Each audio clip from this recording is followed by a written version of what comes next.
জয় মা তারা, জয় মা তারা, জয় মা তারা। আপনারা শুনছেন কালীকথা। এখানে শুধুমাত্র গল্প নয়, গল্পের মাধ্যমে শিক্ষাও দেওয়া হয়।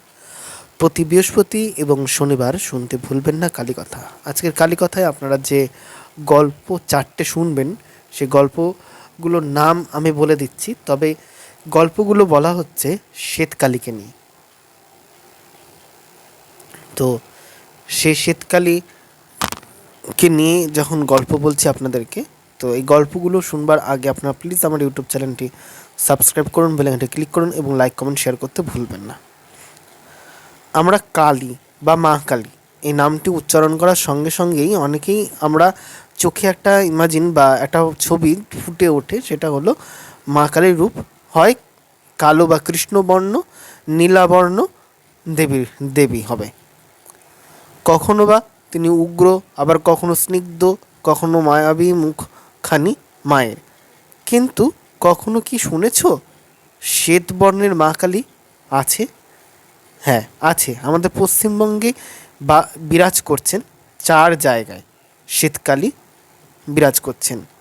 জেনে নেওয়া যাক সেই 4টি মা কালীর ঠিকানা এবং তাদের পিছনে ইতিহাস বা গল্পগুলি। প্রথমেই বলছি পশ্চিম বর্ধমান কুলটির শ্বেতকালী।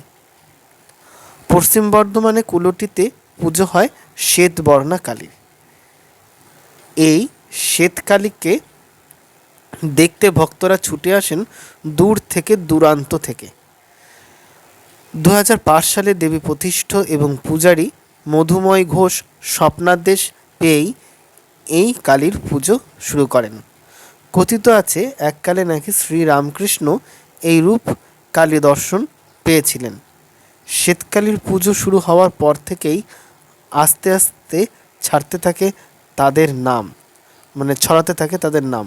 পুরোহিত মধুময় ঘোষের মতে দেবী নিজে তাকে এই রূপ দর্শন করিয়েছিলেন। এখানে এই শ্বেতকালী ফলহারিণী কালী রূপে পুজো পেয়ে থাকেন। বীরভূমে অজয়পুরের শ্বেতকালী। বীরভূম জেলার সদর শহর সিউড়ি। সেখান থেকে 5 কিমি দূরে ময়ূরাক্ষী নদীর তীরে এক ছোট্ট স্নিগ্ধ গ্রাম হচ্ছে অজয়পুর। সেখানেও দেখা মেলে শ্বেতকালীর। 1978 সালে ভয়াবহ বন্যায় নদীর অন্য পাড়ে একটি গ্রামে ভেসে যায়। নদীর অন্য একটি পাড় ভেসে যায়। সেখানকার গৃহহীন অসহায় মানুষরা এই অজয়পুরে বসে বসতি স্থাপন করেন। সেই দলে ছিলেন একজন সাধুও। কথিত আছে এই সাধু নাকি সেই শ্বেতকালীর পূজার সূচনা করেছিলেন গ্রামে। অন্যান্য কালী পুজোর থেকেও এই পুজোর রীতি একটু আলাদা। অমাবস্যা নয়, অগ্রহায়ণ মাসের পূর্ণিমার তিথিতে এই মা কালীর পুজো করা হয়। আমরা সবসময় অমাবস্যা মানেই মা কালীর পুজো এটা মনে করি, কিন্তু অনেক জায়গাতে পূর্ণিমাতেও মা কালীর পুজো হয়। এই গল্পটাতেই বলে দিচ্ছে। লোকমুখে শোনা যায় এই সাধুর চিন্তাভাবনা ছিল একেবারে ভিন্ন। তিনি মনে করতেন অমাবস্যার নিকষ অন্ধকারে পুজোর রীতিনীতি ভালোভাবে পালন করা যায় না। তাই তিনি সিদ্ধান্ত নিলেন পূর্ণিমা তিথিতে পুজো করবেন। এই সাধু 7 কুলে কেউ ছিল না, তাই মৃত্যুর আগে এই পুজোর দায়ভার দিয়ে যান তার এক শিষ্য ঋষিকেশ মহারাকে। বর্তমানে তারই বংশধরেরা এই পুজো করে আসছেন। পুজোর সময় আশেপাশের গ্রামের মানুষরা ভিড় জমান।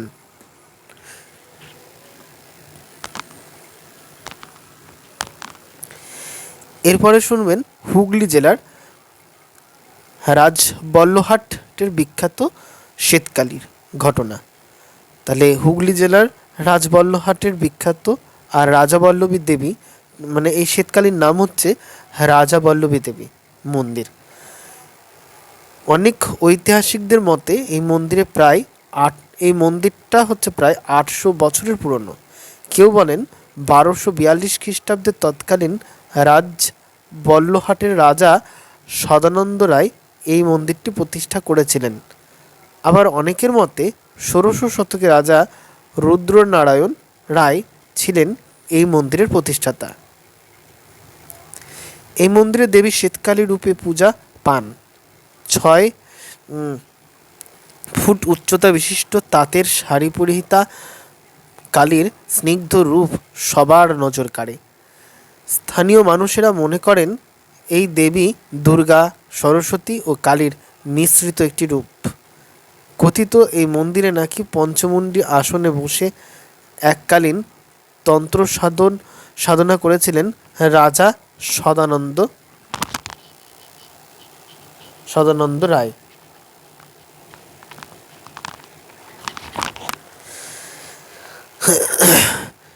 স্থানীয়দের বিশ্বাস, এই মন্দিরে রাখা কাঠের খাটে রাতে ঘুমান দেবী। কখনো কখনো নাকি তামাক সেবনের ইচ্ছাও হয় তার। রোজ এই মন্দিরে ভিড় জমে। তবে কালী পুজো দেখা যায় জনজোয়ার। দূর দূরান্ত থেকে ছুটে আসেন অনেক মানুষ এই দেবীকে দেখতে। এবার আরেক জায়গাকার বলি, আটপুর হুগলির শ্বেতকালী। হুগলিরই আরেকটি শ্বেতকালী আটপুর নামে পরিচিত। স্থানীয় মানুষদের বক্তব্য অনুযায়ী আটপুরের সিদ্ধেশ্বরী শ্বেতকালী ও পার্শ্ববর্তী গ্রাম রাজবল্লহাটের রাজবল্লভী দুই বোন। গড় ভবানীপুরের রাজা সদানন্দ প্রতিষ্ঠা করেন রাজবল্লভাটের দেবী রাজবল্লভীকে। আর রানী তারা দেবী স্বপ্নাদেশ পেয়ে এই সিদ্ধেশ্বরী শ্বেত কালীকে আটপুরে প্রতিষ্ঠা করেন। স্বপ্নে নাকি দেবী জানিয়েছিলেন পূর্ণিমার পূর্ণচন্দ্রের মতো যেন তার রূপ হয়। সেই নির্দেশ মেনেই প্রতিষ্ঠিত এই শ্বেতকালী।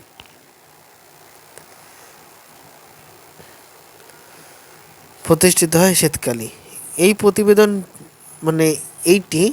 এই গল্পটি যে কটি 4টি গল্প আপনাদেরকে শোনালাম, সেই 4টি গল্প আপনাদের শুনে কেমন লাগলো জানাতে ভুলবেন না। জানাতে হলে আমার ইউটিউব চ্যানেলটি সাবস্ক্রাইব করুন, বেল আইকনে ক্লিক করুন এবং লাইক, কমেন্ট, শেয়ার করতে ভুলবেন না।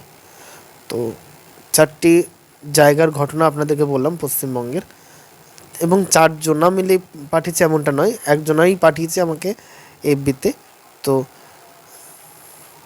কেমন লাগলো তা জানাতে ভুলবেন না। এফবি মানে হচ্ছে ফেসবুকের কথা বলছি। আমি বারবারও বলছি, আপনারা যারা গল্প দিতে ইচ্ছুক আমার ইউটিউব চ্যানেলে, তারা প্লিজ আমার ইউটিউব চ্যানেলে যদি গল্প দিতে ইচ্ছুক হয়ে থাকেন, তাহলে আমার ফেসবুক পেজ বা ফেসবুকের আমি লিঙ্ক আপনাদেরকে দিয়ে দিচ্ছি, এবং এর সঙ্গে আমি হোয়াটসঅ্যাপ নম্বরও দিচ্ছি, নিচে দেখে নেবেন। এবং তার মাধ্যমে আপনারা আমাকে গল্প লিখে বা রেকর্ড করে পাঠাতে পারেন। রেকর্ড করতে হবে, সেটা যেন পরিষ্কার পরিচ্ছন্ন হয়, তাহলে কি লোকেও শুনতে পারবে, তবেই আপনিও বুঝতে পারবেন। জয় মা তারা, জয় মা তারা, জয় মা তারা।